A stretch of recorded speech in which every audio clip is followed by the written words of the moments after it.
When we set up to create the wedge on a sumo deadlift, we want to be thinking about a few things. Number one is we want to take a comfortable position with our feet.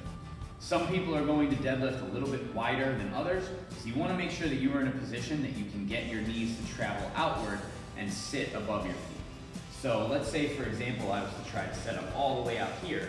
My hips do not have the mobility to get my knees all the way out over my toes. So I'm going to take a little bit of a closer stance.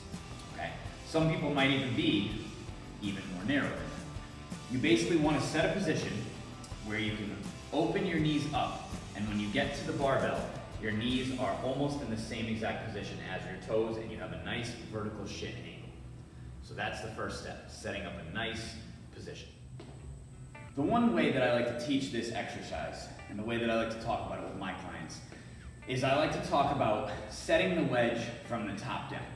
So creating a proper wedge on sumo deadlifts starts with the way that you approach the bar. So if I step up to the bar, and then I just round over like this and go to grab the bar, it's a little bit harder to set tension in my hips. So what I like to do instead is I like to get my foot position set, and then I like to descend to the bar with my hips. So instead of trying to reach for the bar with my shoulders and my hands, I'm actually squatting until I can get that bar in my hands. So we don't want to round to it, we want to squat to it. Now, as you're squatting to it, one of the things that you want to think about is you want to think about driving your knees outwards. So I don't want to squat to the bar and do this, all right, because then I'm moving the bar away from me. What I want to do instead is I want to squat to the bar and I want to open those knees up, okay? Create a lot of tension in the hips. So I'm starting this wedge from the top position on my way down.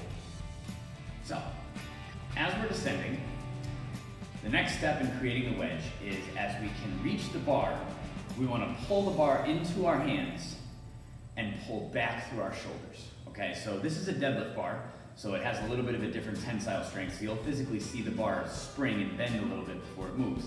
But I want you to pay attention to that. The movement that we're trying to get once we get to the bottom and can reach the bar is an up and back position to get our entire body tight. So we're going to start here with our stance. We're going to slowly work our way down to the bar.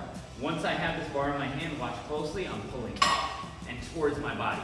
All right, I'm getting all of that tension nice and tight. If this is done the right way, you should feel tension all the way from your feet into your hands on the bar. And your body should feel like a single unit holding that bar.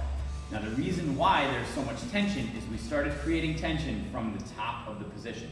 So I set my feet, and immediately going into the pull, I set the tension by coming down. And now there's all this tension in my hips right now. I grab the bar, I pull up and back, and now there's tension in my hips and in my torso and shoulders. So everything is nice and tight. So after these few steps is where I see most people tend to lose their sumo deadlifts. Okay, so a lot of times people do the right thing, they'll set up the right way, they'll come down the right way, they'll pull the slack out. But then what happens is people think about pulling the weight or trying to get the weight off the floor as fast as they can. And what that will usually do is it will cause the hips to shoot up, and it will turn this into more of a wide stance RDL. Okay, so it would look something like this. They're here, they do a good job setting the tension, but then they get here and they go pull. And it's not that that's a bad thing, but when we're talking about lifting the maximum amount of weight possible, or executing the weight, or executing the movement as well as we can, that's not an ideal position to be in.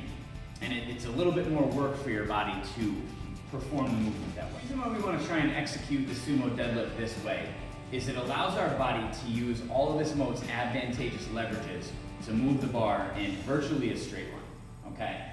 So it's not that lifting like this is a bad thing, but as the weight gets heavy, because it's not the most ideal position for your body, odds are you're going to end up sticking before you can lock out those big weights. Whereas if you learn how to wedge in properly, it makes it a little easier once the bar breaks the floor. So one of the best tips that I can give to people that are just learning this for the first time is be very patient off of the ground.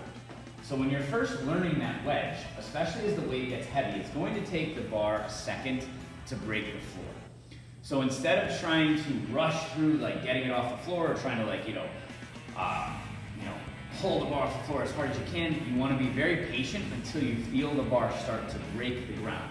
And then once the bar breaks the ground, you want to give it everything you have and get it to come up.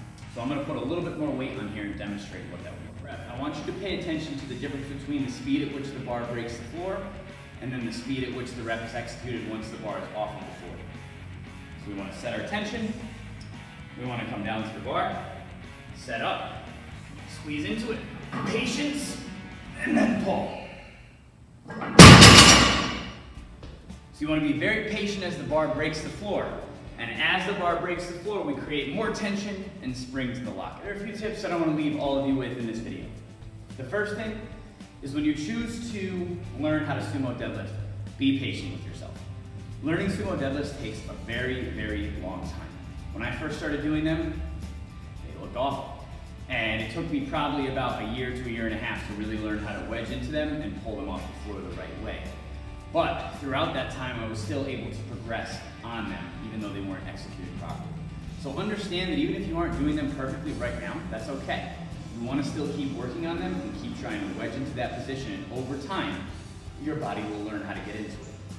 So be patient with yourself, keep pushing the exercise over time, and if you're really having a hard time with them, you can also keep conventional deadlifts incorporated into your program. That way you can still keep overloading your deadlifts while you're learning a new exercise. Hope you enjoyed the video, everybody, and as always, stay strong.